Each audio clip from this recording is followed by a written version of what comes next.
Instagram open చేస్తే ఎక్కడ చూసినా టరాబు, టరాబు, టరాబు. ఈ వాటర్ ఫాల్స్ అయితే సోషల్ మీడియాలో బాగా హల్చల్ అవుతుంది. ఇంత ఫేమస్ అయిన వాటర్ ఫాల్స్కి అయితే మనం కూడా ఒక రోడ్ ట్రిప్ వేయాలిగా. సో అనుకున్నట్టే ఫ్రెండ్స్ అందరిని కన్విన్స్ చేసి 3 బైక్స్ సెట్ చేసాం. And next day early morning start అయ్యాం. బైక్స్లో ఫుల్గా పెట్రోల్ కొట్టించాం. సో మేము మారేడుమిల్లి వరకు అక్కడి నుంచి బైక్ పైన వెళ్ళి అక్కడి నుంచి ఈ రోడ్ అయితే చూస్ చేసుకున్నాం. వయా దుంపవలస, దారకొండ అలా టరాబుకి అయితే మేము రోడ్ని సెట్ చేసుకున్నాం. But you will regret this route. అది ఎందుకో వీడియోలో ముందు చెప్తాను. దీనికి ఇంకొక రూట్ కూడా ఉంది, వయా మోతుగూడెం, డొంకరాయి. సో అది 30 minutes ఎక్స్ట్రా అవుతుంది. బట్ ఆ రూట్ని అయితే మీరు చూస్ చేసుకోండి, బెటర్. మారేడుమిల్లి నుంచి all set for the right. So మేము మారేడుమిల్లి నుంచి అయితే మేము చూస్ చేసుకున్న దారకొండ రోడ్లో స్టార్ట్ అయ్యాం.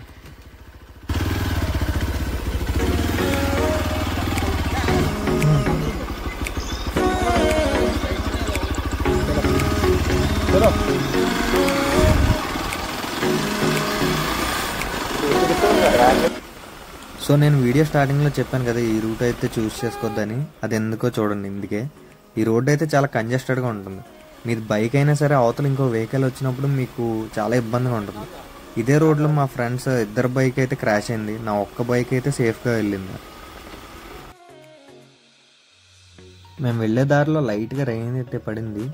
Early morning sun beam and ఆ లైట్ రెయిన్ పడిన అట్మాస్ఫియర్ వల్ల రోడ్డు మొత్తం చూడడానికి ఏదో సినిమాటిక్ వ్యూలా ఉంది. సో అందుకే మా ఫ్రెండ్స్ అయితే రోడ్ మొత్తం రికార్డ్ చేసుకుంటూ వెళ్ళిపోయారు. రోడ్ అయితే చాలా బాగుంటుంది. బట్ ఆ చిన్న కంజెస్టెడ్ రోడ్డు వల్ల మీకు యాక్సిడెంట్స్ అనేవి జరిగే అవకాశం చాలా ఉంది.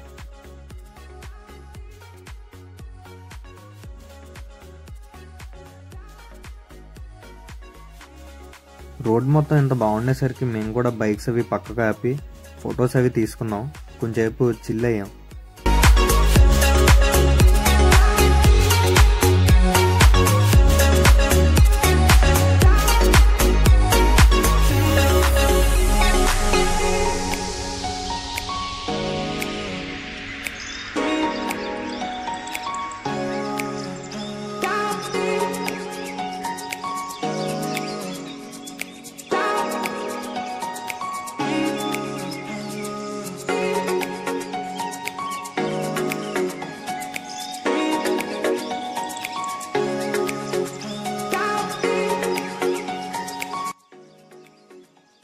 సో ఆ రోడ్ చాలా చిన్నగా ఉంటుందని చెప్పాను కదా, దానివల్ల బొలెరో అయితే మా బైక్ మీదకి వచ్చేసింది.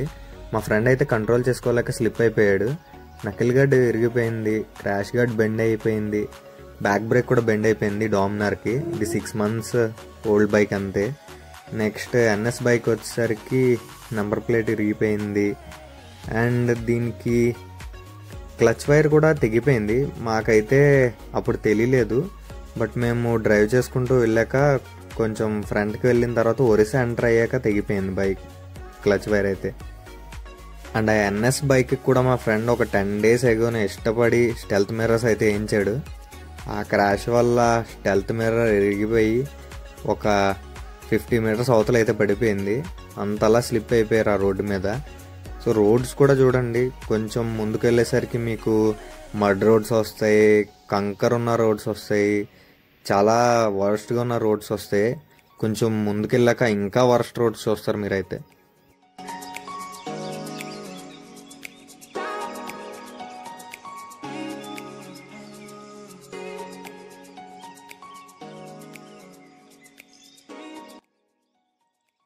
వన్ థింగ్ నేను ఈ రోడ్ ట్రిప్లో బాగా ఎంజాయ్ చేసింది ఏంటంటే మౌంటైన్ వ్యూస్. నాకు మౌంటైన్స్ అంటే చాలా ఇష్టం. అండ్ ఈ రోడ్ ట్రిప్లో మౌంటైన్స్ చాలా బ్యూటిఫుల్గా ఉన్నాయి, with full of greenery and all. ఇది కంప్లీట్గా హిల్లీ ఏరియా అయి ఉండడం వల్ల దారిలో చాలా వాటర్ ఫాల్స్ అయితే ఉన్నాయి. ఇక్కడ దుంపవలస జలపాతం అయితే కనిపించింది. అండ్ దారిలో చాలా కొండల మీద నుంచి 2-3 days నుంచి పడుతున్న వర్షాల వల్ల వాటర్ ఫాల్స్ అవి మాకు చాలానే కనిపించాయి. సో అందులో ఒకటైతే ఇది.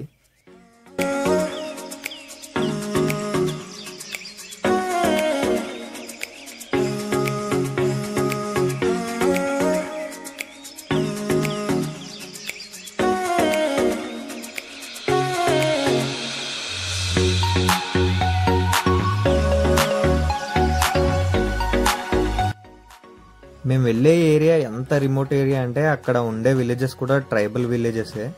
కానీ అందులో షాకింగ్ విషయం ఏంటంటే ఇంత మారుమూల గ్రామాల్లో కూడా మాకు డిష్ అయితే కనిపించాయి, టీవీ డిషెస్ అవిను. ఎలక్ట్రిసిటీ అయితే ఉంది వీళ్ళకి కంప్లీట్గా. చూసారా, ఇక్కడ సన్ హెచ్డి డిష్ అయితే ఉంది. చాలా రిమోట్ ఏరియా ఇది.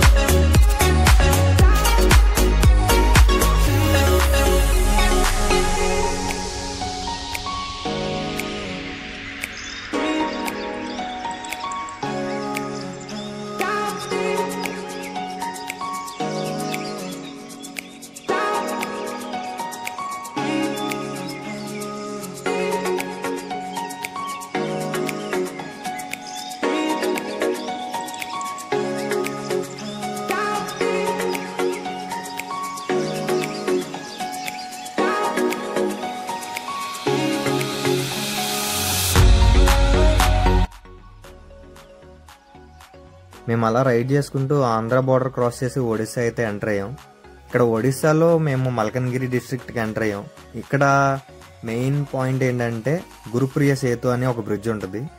ఈ బ్రిడ్జిగా ఉన్న స్పెషాలిటీ ఏంటంటే for 34 years 151 villages of Malkangiri district people isolate అయ్యి బతికారు. ఇది యాక్చువల్లీ 1986లోనే బ్రిడ్జ్ అనేది కన్స్ట్రక్ట్ చేయాలి. బట్ టెక్నికల్ ఇష్యూస్ వల్ల అది 2018లో అయితే ఇనాగ్రేట్ అయ్యింది. అప్పటి నుంచి వీళ్ళకి మెయిన్ ల్యాండ్కి యాక్సెస్ వచ్చింది. ఈ బ్రిడ్జ్ మీద నుంచి అయితే వ్యూ అయితే నిజంగా ఏదో స్విట్జర్లాండ్ వెళ్ళినట్టే ఉంటుంది, చాలా బాగుంటుంది. అండ్ మేము ఫ్రంట్కి వచ్చిన తర్వాత మా ఎన్ఎస్ ఆగిపోయింది. ఏంటని మ్యాటర్ చూస్తే క్లచ్ వైర్ తెగిపోయింది ఆ బైక్ క్రాష్ వల్ల. సో మేము బైక్స్ని తీసుకొని చుట్టూ వెతకాం మెకానిక్ షెడ్ కోసం. చుట్టుపక్కల ఎక్కడా లేదంట. 2 షెడ్స్ అయితే చెప్పారు.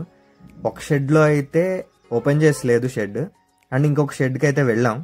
బట్ అక్కడ పల్సర్ NS 200కి అయితే లేవంట. నార్మల్ పల్సర్ 150, 125 అవే వాడతారంట ఎక్కువ. సో మేము అదే అడ్జస్ట్ చేయమని ఆయన రిక్వెస్ట్ చేస్తే ఒక 200 తీసుకొని అడ్జస్ట్ చేసి అయితే ఇచ్చాడు. తిరిగి వచ్చేటప్పుడు ఫుల్ రెయిన్ కొట్టింది. అయినా మేము ఎక్కడ ఆగకుండా కంప్లీట్గా రైడ్ చేసుకుంటూ అయితే వచ్చేసాం. సో రెయిన్లో అయితే చాలా బాగుంది. నాకు వన్ థింగ్ ఒడిశాలో నచ్చింది ఏంటంటే మౌంటైన్స్ వ్యూస్ అస్సలు నెక్స్ట్ లెవెల్లో ఉంటుంది. ఎక్కడా కూడా స్విట్జర్లాండ్కి తగ్గకుండా ఉంటుంది. నాకు ఒడిశాలో అయితే ఇది చాలా బాగా నచ్చింది.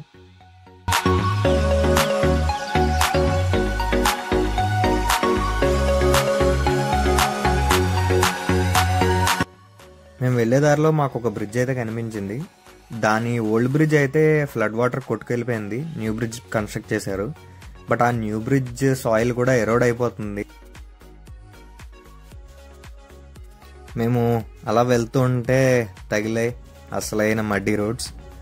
సో దీంట్లోంచి అయితే బైక్ వెళ్ళడం చాలా కష్టం. ఇది ఒక రోడ్ అయితే నెక్స్ట్ ఇప్పుడు వస్తుంది అసలైన రోడ్డు. ఇది రోడ్ నెంబర్ 2 మడ్డీ రోడ్. దీని నుంచి అయితే ట్రాక్టర్స్ అవే వెళ్తాయి మోస్ట్లీ. నార్మల్ బైక్స్ అయితే కంప్లీట్గా స్టాల్ అయిపోతాయి, టైర్స్ అవి పట్టేస్తాయి మడ్డికి. అండ్ మేము వెళ్ళే దారిలో కూడా వాటర్ ఫాల్స్ వాటర్ అవి రోడ్డు మీదకి వచ్చేసాయి.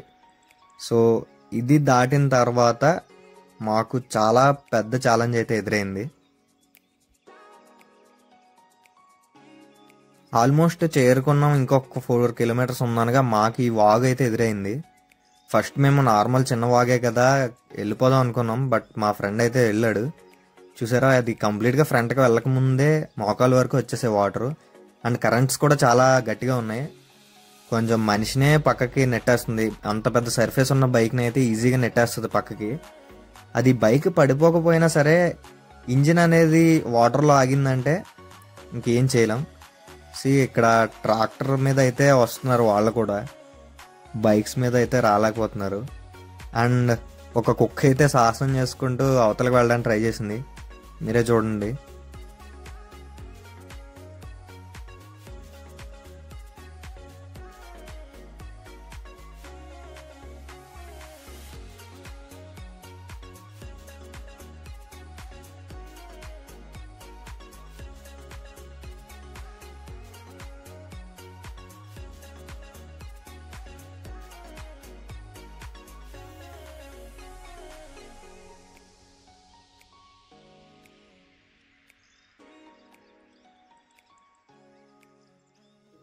చింటూ ఎంతైనా లోకల్ కదా, రోడ్ అయితే క్రాస్ చేసాడు చింటూ, అవతలకి వెళ్ళిపోయాడు.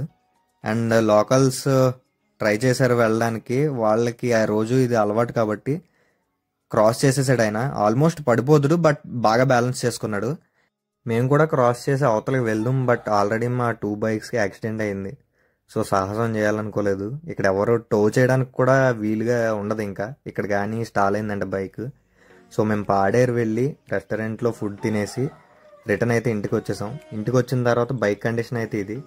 ఇంజిన్ దగ్గర, బ్యాక్ డిస్క్కి మొత్తం ఎక్కడ పడితే అక్కడ మడ్ అయితే ఉంది. సో నేను ఇంకా బైక్ని అయితే వాటర్ సర్వీసింగ్కి అయితే ఇచ్చేసాను. నార్మల్గా మనం వాష్ చేసుకుంటే అస్సలు పోదు mud. That's it for today guys. Next వీడియోలో కలుసుకుందాం. Bye bye.